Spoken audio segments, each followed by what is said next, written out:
आज के कार्यक्रम में आपका स्वागत है। आज हम फिर आरजी कार हॉस्पिटल के बारे में बात करेंगे और वहां जो घटना घटी उससे इस संदर्भ में जो नए डेवलपमेंट है और जो नई चीजें हैं उन पर मैं आपका ध्यान खींचना चाहता हूँ। ये सच है कि सीबीआई जांच कर रही है। ये भी सच है कि सुप्रीम कोर्ट ने संज्ञान लिया है। ये भी सच है कि वहां एक अ, महिला डॉक्टर का पहले रेप हुआ फिर उसके बाद उसका मर्डर हुआ। बाकी चीजें जितनी भी हैं वो सामने आएंगी और पता चलेगा, लेकिन एक चीज अभी समझ में नहीं आ रही है।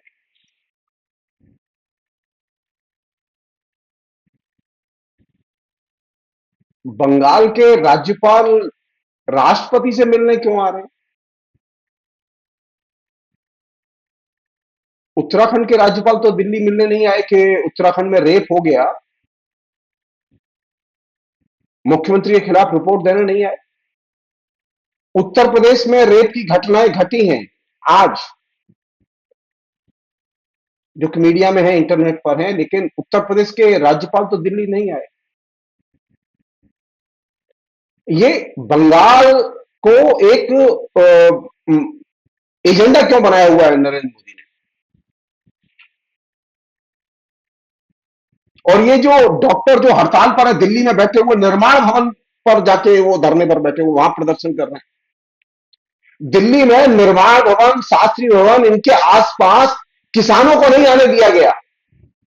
किसी भी जनतांत्रिक राजनीतिक दल को वहां प्रदर्शन नहीं करने देते ये लोग। लेकिन जो इनका पपेट ऑर्गेनाइजेशन है उसके लोग आजकल वो निर्माण भवन के हमें प्रदर्शन कर रहे हैं। इसका मतलब जो पपेट्स हैं, जो उनकी कठपुतली है, जो उनके इशारे पर नाचते हैं, उनके लिए प्रदर्शन की अनुमति है और किसानों के लिए अनुमति नहीं है दिल्ली में घुसने की भी। कृषि मंत्रालय के यहां आके प्रदर्शन करने की भी अनुमति नहीं है, दिल्ली में प्रवेश की भी अनुमति नहीं है। वो शंभू बॉर्डर पर ही रोक दिए जाएंगे, वो सिंधु बॉर्डर पर ही रोक दिए जाएंगे। कमाल है। दिल्ली में जो राजनीतिक दल है उन्हें प्रधानमंत्री के खिलाफ में किसी मंत्रालय के दरवाजे पर प्रदर्शन करने की अनुमति नहीं देती है सरकार, और ये दिल्ली की पुलिस। तो ये तो अपने आप में एक विलक्षण खेल चल रहा है कि जो हमारी कठपुतली संगठन है, जो हमारे इशारे पर नाचते हैं, उनको तो हम डेमोक्रेसी की परमिशन देंगे, और जो हमारी कठपुतली नहीं है, जो हमारे विपक्ष के लोग हैं, जो हमारी पोल खोलते हैं, जो हमारी अकर्मण्यता और अक्षमता पर रोशनी डालते हैं, हम उनको प्रदर्शन की अनुमति नहीं देंगे।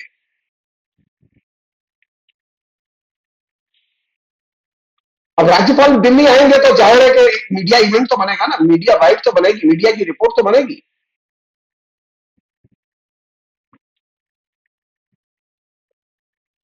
छात्रों ने जो भी मांगे रखी, आंदोलनकारी छात्रों ने जो भी मांगे रखी, वे सारी मांगे ममता सरकार ने एक सिरे से मानी है।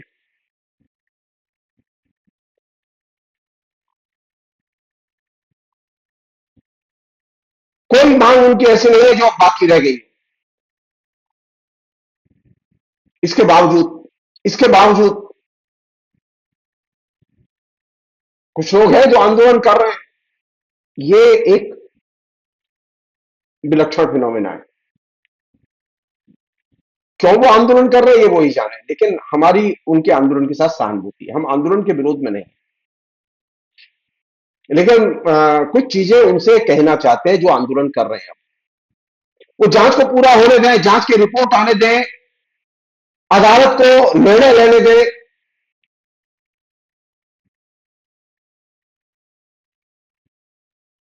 ये कौन सा तर्क है कि अदालत को हम निर्णय नहीं लेने देंगे?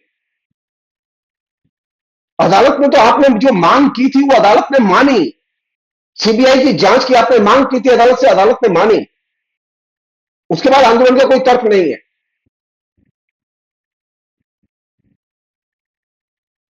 मैं ये चीजें इसलिए कह रहा हूं कि एक नरेंद्र मोदी का एक अपना एजेंडा, प्रोपेगेंडा एजेंडा, ममता सरकार को बदनाम करके ध्वस्त किया जाए, अपदस्थ किया जाए, गिराया जाए, इसका एजेंडा चल रहा है।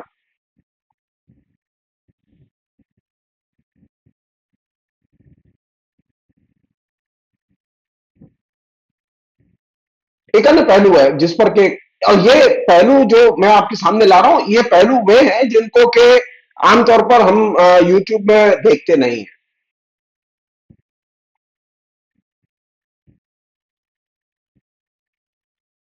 मेरे दिमाग में एक सवाल पौधा है, मैं आपके साथ शेयर कर रहा हूं कि ये हिंदुस्तान में आमतौर पर जो बलात्कार की घटनाएं होती हैं, उन बलात्कार की घटनाओं में अधिकांश मामलों में जो कि रोशनी में आते हैं, उनमें सत्तारूढ़ पार्टी से जुड़े हुए लोग या उनके हमदर्द क्यों शामिल होते हैं, या सत्तारूढ़ पार्टी के लोग उन बलात्कारियों के पक्ष में क्यों खड़े होते हैं।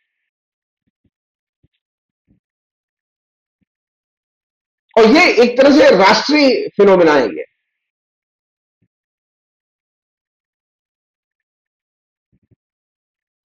बलात्कार एक गंभीर अपराध है, एक सामान्य अपराध नहीं है, लेकिन प्रश्न यह है कि बलात्कारी के पक्ष में सत्तारूढ़ पार्टी क्यों खड़ी होती है।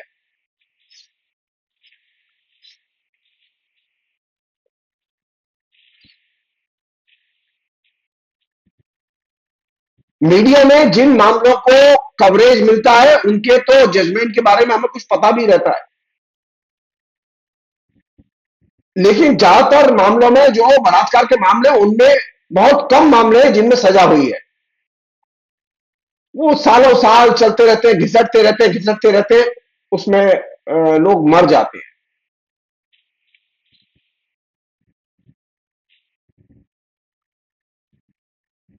इससे भी बड़ी बात जो मैं आपसे शेयर करना चाहता हूं, ये जो बलात्कारी नाम की जो कौम है, और हिंदुस्तान में बलात्कारी बहुत बड़ी संख्या में है, ये बलात्कारी नाम का जो ये समूह है, जो कि एक अपराधी समूह है, ये वह समूह है जिसका कि प्रतिक्रियावादी जीवन मूल्यों और प्रतिक्रियावादी राजनीति से गहरा संबंध है, और अधिकतर मामलों में बलात्कारियों को प्रतिक्रियावादी संगठन समर्थन देते रहे हैं।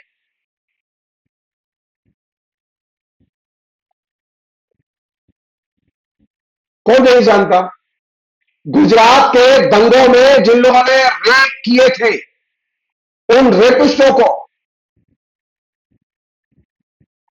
बिल्किस बानो के केस में किसने छोड़ने में मदद की? नरेंद्र मोदी की सरकार ने नेकेडली मदद की। जो लोग वह गैंग रेप में शामिल थे, वे लोग किसके बलबूते मुकदमे लड़ रहे थे? कौन थे उनके हिमायती?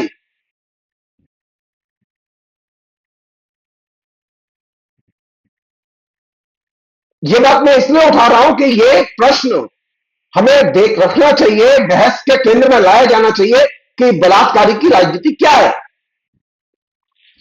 ज्यादातर मामला में देखा गया है कि जो बलात्कारी होते हैं, वे प्रतिक्रियावादी राजनीति और प्रतिक्रियावादी जीवन मूल्यों को मानते हैं और उनका आचरण करते हैं। और यही वजह है कि प्रतिक्रियावादी राजनीति और राजनेताओं से उन्हें तुरंत मदद मिलती है, क्योंकि ये जो बलात्कारी हैं, ये बलात्कारी वे हैं जो कि भारत को विकसित भारत की अवस्था में ले जाना चाहते हैं।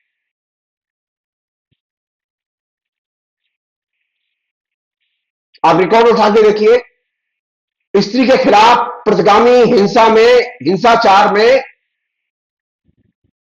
स्त्री के खिलाफ प्रतिगामी विचारों के प्रचार प्रसार में प्रतिक्रियावादी संगठनों की और प्रतिक्रियावादी नेताओं की जिस तरह की सक्रिय भूमिका रही है, उसी तरह की सक्रिय भूमिका बलात्कारियों की और बलात्कारियों के विचारों की रही है। या ये भी कह सकते हैं पलट के कि हम ये सोचें कि स्त्री के खिलाफ हिंसाचार को कौन सी विचारधारा मदद पहुंचाती है। सब जानते हैं इस बात को, बोलते नहीं है। स्त्री के खिलाफ हिंसाचार को मदद पहुंचाने वाली एकमात्र विचारधारा है जिसे लोग प्रतिक्रियावादी विचारधारा कहते हैं, जिसे हम लोग मनुवादी विचारधारा कहते हैं।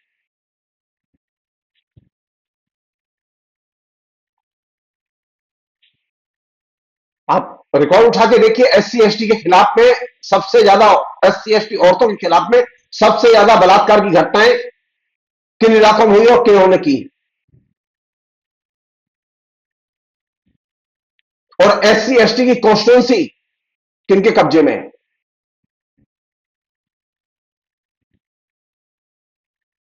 एससी एसटी औरतों के साथ में शारीरिक उत्पीड़न और बलात्कार, हिंसा, ये कॉमन फिनोमिना जिन इलाकों में है वहां मनुवादी विचारधारा का वर्चस्व है।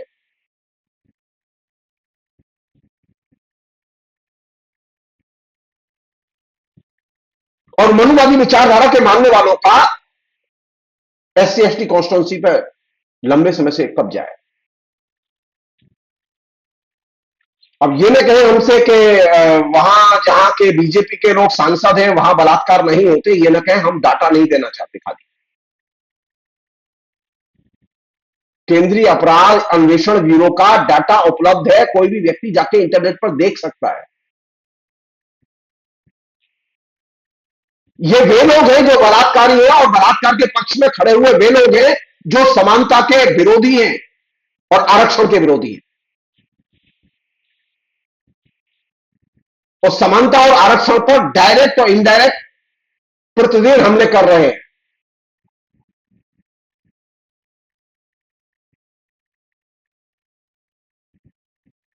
और खुल के जाति प्रथा की हिमायत कर रहे हैं। पांचवी जन ने तो जाति प्रथा की हिमायत में आर्टिकल छापा अपने संपादकीय पन्ने पे। आरएसएस प्रमुख कई बार जाति प्रथा की प्रशंसा कर चुके हैं। बीजेपी के लोग दर्जनों बलात्कार के शिकार लोगों के खिलाफ, बलात्कारियों के पक्ष में जुलूस और रैलियां निकाल चुके हैं। स्त्री उत्पीड़न का और स्त्री हिंसा का क्लासिक केस है जिसका के एग्जाम्पल है ब्रजभूषण शरण सिंह।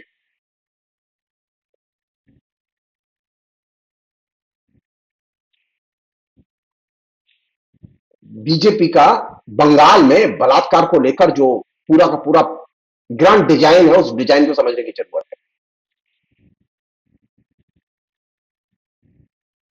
ये गलती नहीं करनी चाहिए।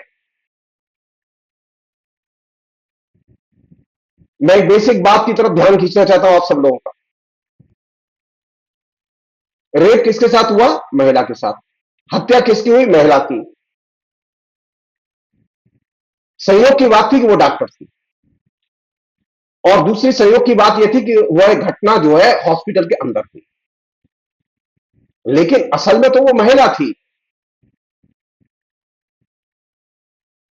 तो ये महिला रेप और मर्डर का मुद्दा है, ये महिला का मुद्दा है, ये डॉक्टर का मुद्दा नहीं है। नरेंद्र मोदी और उनके चंगू मंगू और उनका पूरा प्लांटेड मीडिया और उनके अनुयायी और अनफॉर्चुनेटली सीपीएम के लोग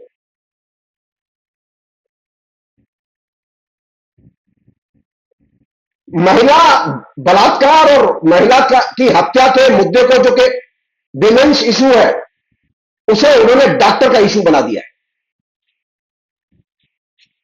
हत्या स्त्री की हुई है, बलात्कार स्त्री के साथ हुआ है, तो ये महिला मुद्दा है, ये डॉक्टर का और डॉक्टर के उत्पीड़न का और डॉक्टर की हत्या का मुद्दा नहीं है।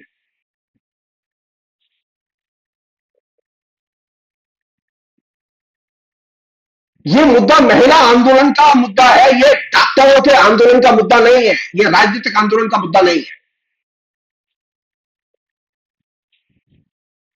सवाल है कि राजनीतिक आंदोलन करके डॉक्टरों का मसला बना के इससे आप महिलाओं के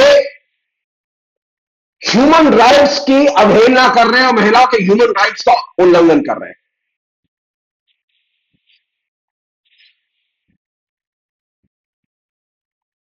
निश्चित तौर पर आरजी कार में जिस लेडी डॉक्टर की हत्या हुई, जिसके साथ रेप हुआ, उसके संदर्भ में और व्यापक तौर पर हिंदुस्तान में जो रेप की घटनाएं महिलाओं के साथ हो रही हैं, उसके संदर्भ में महिलाओं की आवाज और महिलाओं के अनुभव और अनुभूति, इनको ज्यादा से ज्यादा साझा किया जाना चाहिए। लेकिन मीडिया तो ये काम नहीं कर रहा। नरेंद्र मोदी और उनके चंगू मंगू भी ये काम नहीं कर रहे। उन्होंने तो इसे डॉक्टर का मसला बना दिया और डॉक्टर हड़ताल पर गए। उन डॉक्टरों से पूछा जाना चाहिए, जो डॉक्टर पूरे ऑल इंडिया स्ट्राइक पर गए, ये उनसे पूछा जाना चाहिए कि वह औरत थी या डॉक्टर थी। उसका रेप किस लिए हुआ? वो औरत थी।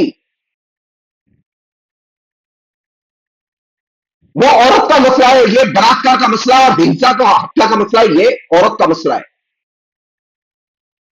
तो महिला के मुद्दे को डॉक्टर के मुद्दे में कन्वर्ट करके आप वो एक तरह से महिलाओं के मानवाधिकार का उल्लंघन कर रहे हैं, जो गलत है। मैं याद दिलाना चाहता हूं, क्योंकि निर्भया कांड की बात बहुत लोग करते हैं। उस समय भी मैंने ये लिखा था, लोगों ने ये गलती की। निर्भया की हत्या, उसके साथ में जो दुर्घटना गैंग रेप हुआ, वो स्त्री का प्रश्न था और महिला आंदोलन का प्रश्न था। स्त्री अनुभूति और स्त्री की आवाज बुलंद करने का प्रश्न था, लेकिन उसे हमने राजनीतिक प्रश्न बना दिया।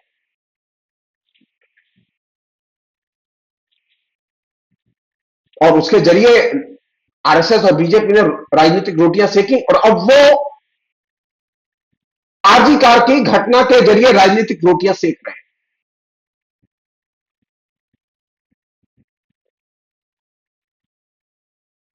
मेरी निजी अपील है कि इस पूरे के पूरे आंदोलन से पुरुष संगठनों को एकदम अलग हो जाना चाहिए। महिलाओं की इसमें आवाज सबसे अधिक शामिल की जानी चाहिए। महिला संगठनों को इसमें अग्रवर्ती भूमिका निभानी चाहिए। महिला संगठन जो अभी भूमिका निभा रहे हैं, वो सहयोगी की भूमिका निभा रहे हैं कि कहीं वो सीपीएम के साथ में, कहीं वो डीवाईएफआई के साथ में, कहीं एसएफआई के साथ। नहीं, जनवादी महिला समिति की अग्रणी भूमिका होगी, ये संगठन नहीं होंगे।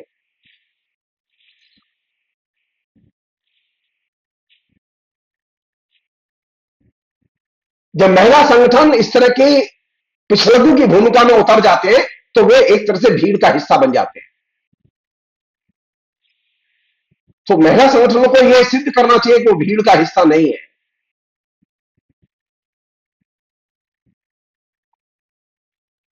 हम जानना चाहते हैं कि ये जो 14 अगस्त की रात को जो विशाल प्रतिवाद पूरे बंगाल में हुआ, उसमें महिलाएं ज्यादा थी या पुरुष ज्यादा थे? जो विजुअल्स मैंने देखे इंटरनेट पर, यूट्यूब पर, उसमें एक चीज समझ में आई कि उसमें महिलाओं की बड़े पैमाने पर शिरकत थी, और ये बहुत स्वागत योग्य चीज थी। लेकिन लीडरशिप महिलाओं की नहीं थी। लीडरशिप थी उन लोगों की जो लोग पुरुष कहलाते हैं।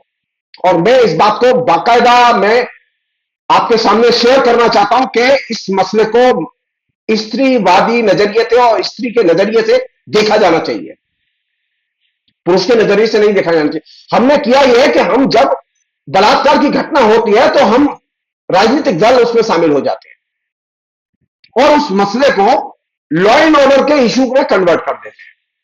यहां पे भी हम लॉ एंड ऑर्डर का इशू है।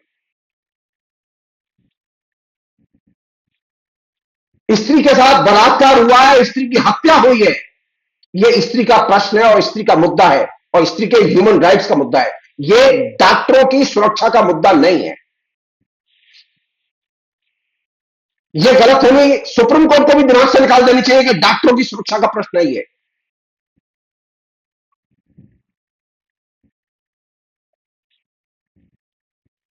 हिंदुस्तान में 87, 88 महिलाओं के साथ में रोज बलात्कार की घटनाएं होती हैं, और वे घटनाएं आए दिन राजनेताओं के द्वारा और मीडिया के द्वारा कानून और व्यवस्था के पतन की निशानी के तौर पर रेखांकित की जाती है।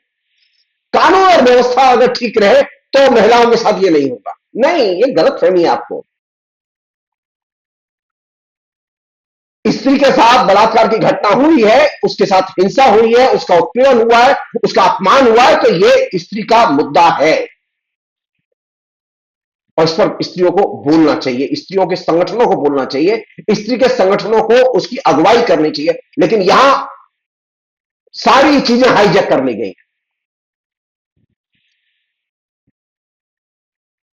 मैं अपने अनुभव से कह सकता हूं कि अगर बंगाल में इस मसले पर महिलाएं उठ खड़ी हों और महिलाएं ही लड़ें और एक स्वतंत्र महिला आंदोलन का निर्माण करें पूरे देश के लिए, तो पूरे देश की महिलाओं के लिए वह बड़े उपकार की चीज होगी और बंगाल की शक्ल बदल जाएगी इससे। ये महिलाएं पिछड़ों की तरह अगर किसी राजनीतिक दल के पीछे खड़े होकर आंदोलन करेंगी तो बंगाल की शक्ल नहीं बदलेगी, उत्तर प्रदेश की शक्ल नहीं बदली। उत्तर प्रदेश में तो ममता नहीं है। उत्तर प्रदेश में सबसे अधिक बलात्कार की घटनाएं हो रही है रोज। उत्तराखंड में आए दिन घटनाएं हो रही है, मध्य प्रदेश में हो रही है। आप याद कीजिए, आप याद कीजिए, मैं बंगाल के संदर्भ में ही कह रहा हूं कि आप याद कीजिए नंदीग्राम और सिंगूर के आंदोलन को। नंदीग्राम के आंदोलन में, सिंगूर के आंदोलन में बड़ी संख्या में महिलाओं की शिरकत में लेफ्ट फ्रंट की जमीन निकाल दी। कौन लीड कर रहा था? एक महिला लीड कर रही थी। आप इसे भूल जाते हैं।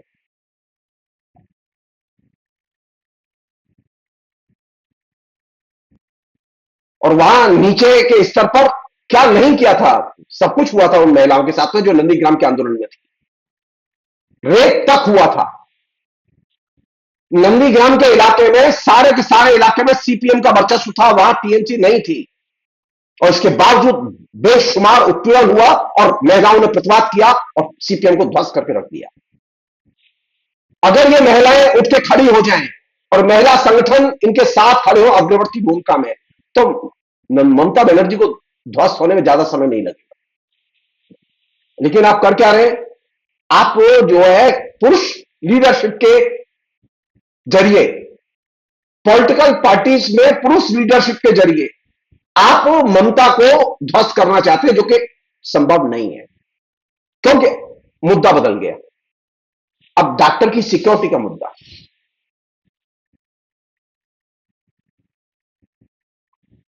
तो पहली चीज जिस पर के कायदे से ध्यान देना चाहिए वो ये कि ये डॉक्टर की सिक्योरिटी का मुद्दा नहीं है।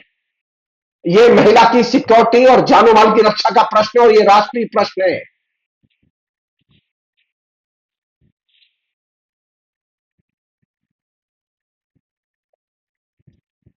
एक अन्य पहलू है जिस पर कायदे से ध्यान दें हम लोग, वो ये कि इस आंदोलन में महिलाएं हिस्सा ले रही हैं आरजी कार के बलात्कार कांड और मर्डर की घटना के विरोध में। लेकिन इस आंदोलन को ह्यूमन राइट्स के, महिला के ह्यूमन राइट्स के पर्सपेक्टिव में डिफाइन किया जाना चाहिए। अनफॉर्चुनेटली जो डॉक्टरों ने मांग पत्र दिया, उस मांग पत्र में डॉक्टरों की पेशेगत समस्याएं थी और इस हत्या से संबंधित जांच की मांग थी और दोषी को पकड़े जाने की मांग थी। समस्या इससे बड़ी है। हम जानना चाहते हैं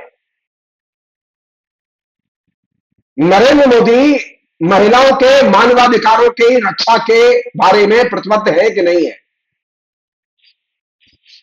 नरेंद्र मोदी और उनके जो मुख्यमंत्री हैं वे महिलाओं के मानवाधिकारों के संदर्भ में प्रतिबद्ध है कि नहीं है। नरेंद्र मोदी के जो राज्यपाल महिलाओं के मानवाधिकारों की सुरक्षा के लिए प्रतिबद्ध है कि नहीं है। कौन नहीं जानता? सेक्सुअल हरासमेंट का केस सुप्रीम कोर्ट में विचाराधीन है राज्यपाल के खिलाफ।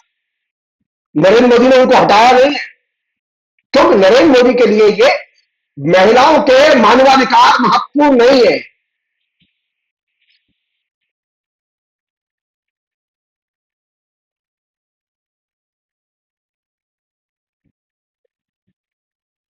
आरजीकर का आंदोलन अगर ये महिलाओं के मानवाधिकार की रक्षा के पर्सपेक्टिव से लड़ा जाता और चलाया जाता तो इसकी तस्वीर कुछ और होती।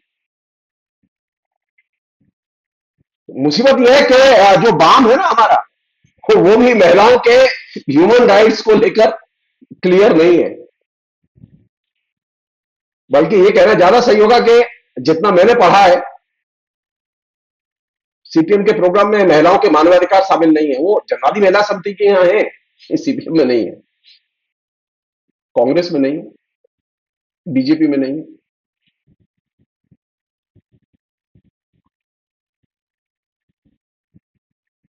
अब सीबीआई की जांच की आड़ में कौन सी चीज छुप गई? महिला के मानवाधिकार। अब सीबीआई की जांच होगी, हत्या की जांच होगी, हत्या में शामिल लोगों की जांच होगी। इससे ज्यादा जांच के रिपोर्ट से और कुछ निकलेगा नहीं। हत्यारे पकड़े जाएंगे, उन्हें सजा दी जाएगी, किस्सा खत्म। महिला के मानवाधिकार जहां थे वहीं अधमरे पड़े हैं।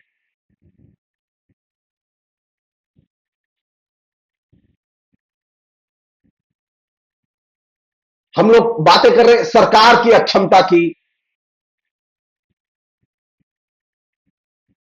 कानून और व्यवस्था की, गुंडों की सुरक्षा की। हम ये बात नहीं कर रहे कि ये स्त्री के ह्यूमन राइट्स का प्रश्न है और इसे स्त्रियों को लड़ना चाहिए, स्त्रियों के संगठनों को लड़ना चाहिए।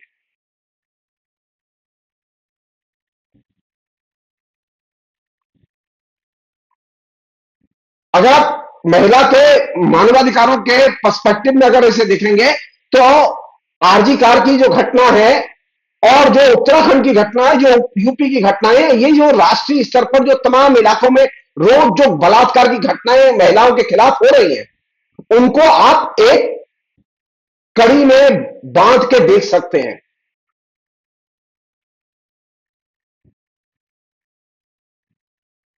इससे एक चीज साफ निकल रही है कि हिंदुस्तान में महिलाओं के मानवाधिकार सुरक्षित नहीं है। और जो हिंदुस्तान में राज्य और केंद्र की सरकारें हैं, वो औरतों के मानवाधिकारों को सुरक्षित नहीं करना चाहती। या हम ये कहें कि औरतों के जो मानवाधिकार हैं उन्हें ईमानदारी से लागू करना नहीं चाहती। और ये जो सो कॉल्ड मीडिया है, जिसे गोदी मीडिया कहते हैं लोग, ये मीडिया, ये भारतीय समाज, ये शिक्षित समाज, ये एक सिरे से महिलाओं के मानवाधिकारों के पक्ष में नहीं है। उन्हें सजी धजी बनी ठनी औरत तो चाहिए, लेकिन ऐसी औरत नहीं चाहिए जिसके पास में मानवाधिकार हो।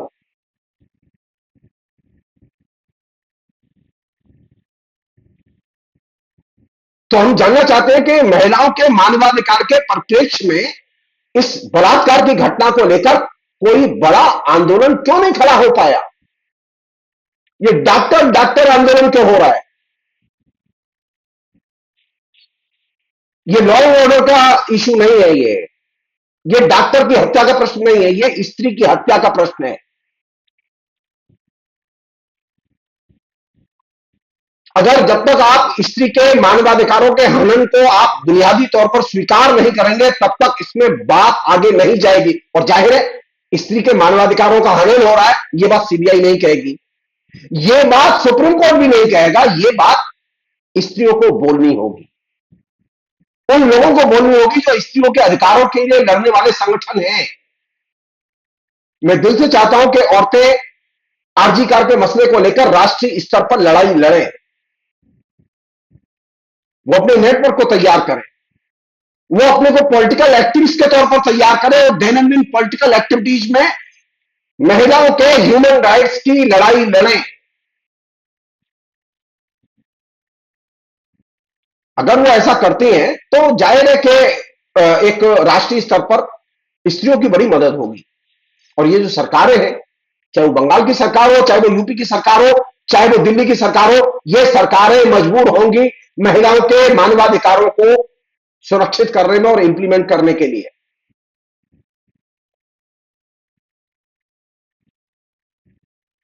सबसे ज्यादा शोषण होता है स्त्री का, सबसे ज्यादा उत्पीड़न होता है स्त्री का, सबसे ज्यादा हत्याएं होती हैं स्त्री की।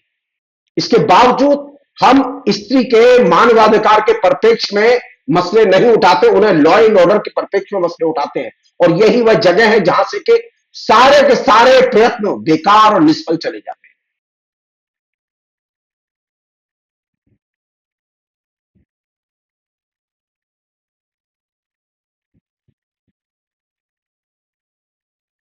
अंत में